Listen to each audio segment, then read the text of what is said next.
여러분, 한 사람의 진짜 모습은 언제 알 수 있을까요?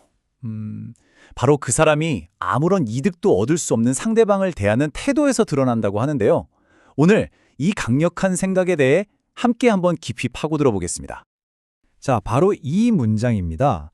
어떤 사람의 진정한 가치는 자신에게 전혀 도움이 되지 않는 사람에게 어떻게 대하는지에 달렸다. 18세기 사상가 세뮤엘 존슨의 말이죠. 이 한 문장이요, 오늘 우리가 나눌 이야기의 정말 핵심, 모든 걸 꿰뚫는 기준이 될 겁니다. 자, 그럼 이 기준을 우리한테 한번 적용해 볼까요? 나는 과연 어떤 사람일까? 이 질문 정말 중요하거든요.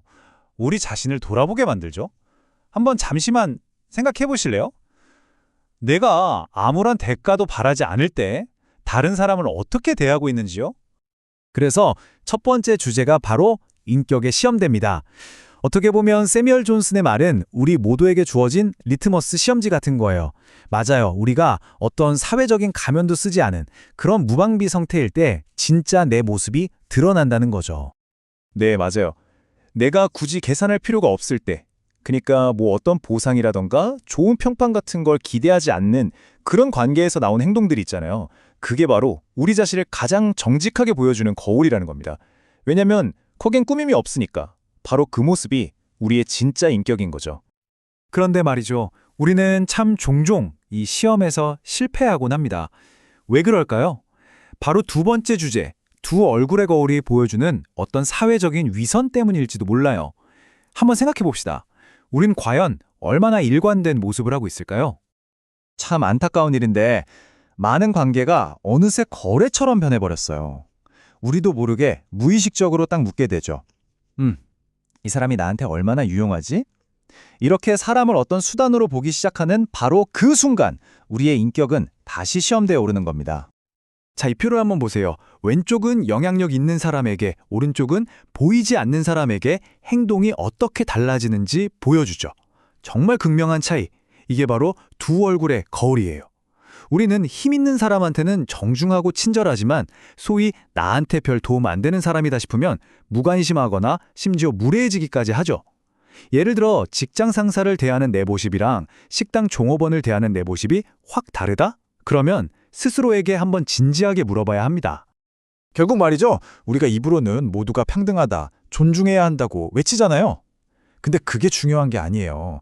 바로 이런 이중적인 행동이야말로 우리의 진짜 속마음, 진짜 가치관을 그냥 다 드러내버리는 거죠. 행동은요, 말보다 훨씬 정직하거든요. 그리고 이게 그냥 저 사람이 인성이 별로네 하고 끝나는 문제가 아니에요. 세 번째 주제인 파급 효과를 보시면 아시겠지만 우리의 이런 태도는요, 가정으로 또 직장으로 눈덩이처럼 번져나가면서 생각보다 훨씬 큰 영향을 미칩니다. 아이들은 정말 스펀지 같아요. 그쵸? 부모가 하는 말을 배우는 게 아니라 부모가 하는 행동을 그냥 그대로 쭉 빨아들입니다. 지금 보시는 것처럼요. 부모가 식당 직원이나 경비원 아저씨한테 함부로 대하는 걸 아이가 조용히 지켜봐요. 그럼 그 아이는 뭘 배울까요? 사람은 지위에 따라서 다르게 대해도 되는구나 하고 배우는 거죠. 정말 부모의 뒷모습만큼 무서운 교과서는 없는 것 같습니다. 이건 가정뿐만이 아니에요. 직장에서도 똑같습니다. 특히 내가 만약 리더라면 더더욱 그렇죠. 아랫사람을 함부로 대하는 리더는 결코 진정한 존경을 받을 수 없다. 이 말 정말 뼈아프죠. 진정한 존경심은 지위에서 나오는 게 아니거든요. 모든 팀원을 동등하게 대하는 그 인격에서 우러나오는 거죠. 그러니까 훌륭한 리더십의 핵심은 결국 이겁니다. 팀에서 가장 작은 목소리, 가장 쉼없는 사람의 말까지 귀 기울이고 존중할 때, 바로 그때 절대 무너지지 않는 단단한 신뢰와 진정한 충성심이라는 토대가 쌓이는 거예요. 자, 그럼 이 좀 씁쓸한 악순환을 끊고 변화를 만들려면 우린 뭘 해야 할까요? 네 번째 주제에서 그 해답을 찾아보겠습니다. 바로 작은 친절의 힘입니다. 놀랍게도요, 시작은 정말 아주 사소한 것에서부터예요. 너무 바빠서요. 너무 피곤해서요. 우리 정말 이런 핑계 많이 대면서 친절을 미루잖아요. 근데 진짜 그럴까요? 사실 친절은 시간이나 에너지의 문제가 아니라 태도의 문제거든요. 무슨 거창한 행동을 하라는 게 아니에요. 그저 마음을 살짝 건네는 작은 태도, 그거면 충분합니다. 예를 들면 이런 거죠. 그냥 눈 한번 마주치고 살짝 미소 짓는 거. 감사합니다 하고 따뜻하게 말 한마디 건네는 거. 그리고 가능하다면 상대방의 이름을 불러주는 거. 그리고 무엇보다 중요한 건 내 눈앞에 있는 이 사람을 하나의 인격체로 온전히 인정해주는 거예요. 이 모든 게 우리가 매일 누구에게나 할 수 있는 아주 작지만 강력한 존중의 표현입니다.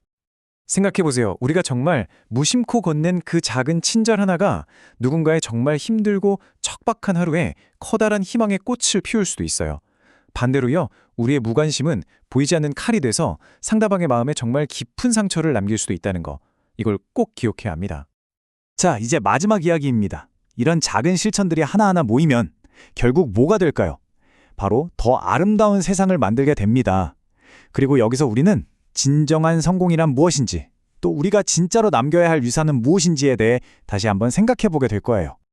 우리는 보통 성공했다고 하면 돈이 많거나 명예가 높거나 직함이 근사한 걸 떠올리잖아요. 근데 과연 그게 전부일까요? 어쩌면 진정한 성공은 결국 내가 어떤 사람이 되었는가, 그리고 다른 사람들과 어떤 관계를 맺으며 살았는가에 달려있는 게 아닐까요? 자, 이제 마지막으로 우리가 남길 유산에 대해 한번 생각해 보죠. 정말 놀랍게도요, 훗날 사람들이 여러분을 기억할 때 여러분의 직함 같은 건 기억하지 않을 겁니다. 여러분이 얼마나 많은 돈을 벌었는지, 은행 계좌에 얼마가 있었는지 그것도 기억하지 못할 거예요.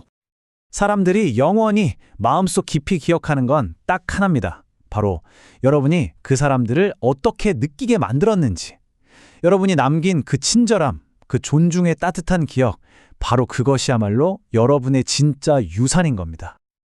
그래서 제가 여러분께 드리는 마지막 질문은 이겁니다. 오늘 바로 지금 이 순간부터 여러분은 다른 사람의 마음속에 어떤 사람으로 기억되고 싶으신가요? 그 선택은 오롯이 여러분의 몫입니다.